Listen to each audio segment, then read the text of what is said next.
let's open our kit. Inside of our kit, you will find that the pages include instructions. If you got the kit, you will have the instructions. You will have a close-up of all of the, whoops, I turned two at a time. You'll have a close-up of all of the letters that are in fact bigger than the letters themselves, but they'll show that. You will have a page that is shiny on the back. This one that is shiny on the back like this.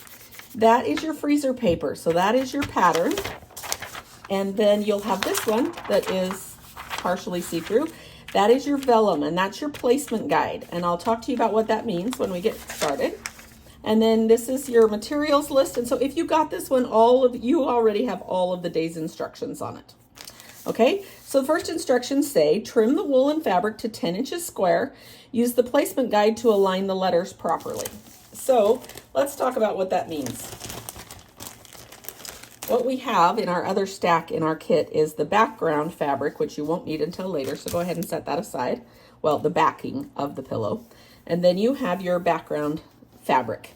Now, the first thing we need to talk about is which is the wrong side and the right side of wool.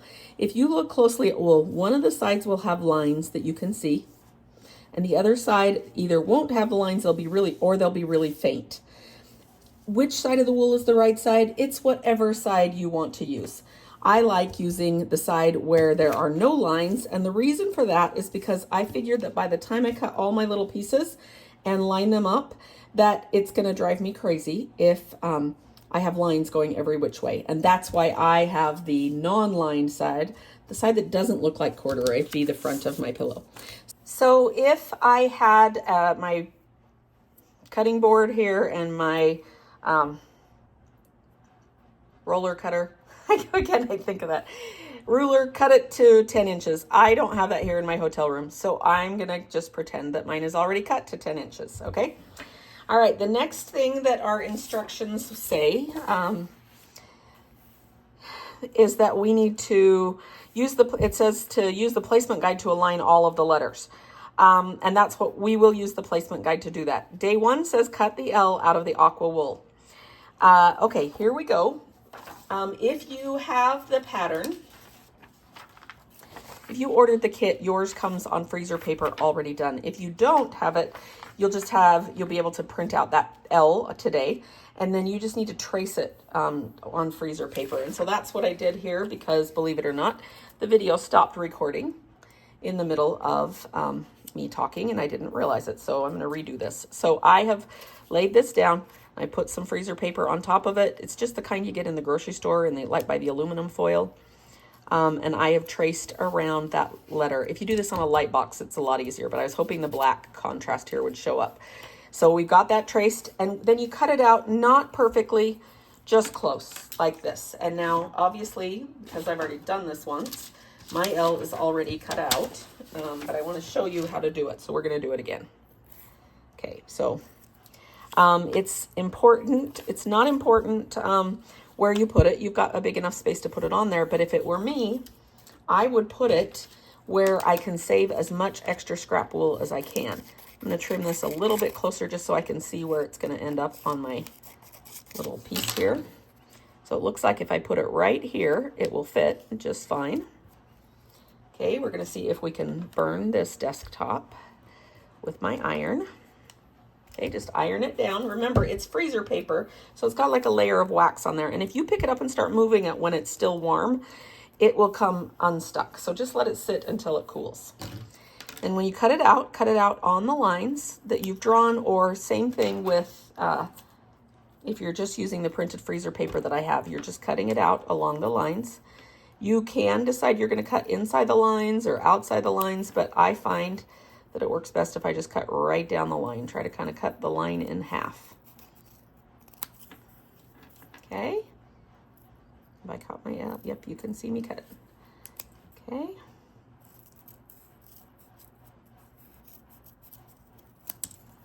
One of the things that I like about the freezer paper, if I were doing fusible or something else, I would want to cut this down more, but I can still save this scrap and use it because that freezer paper just peels right off.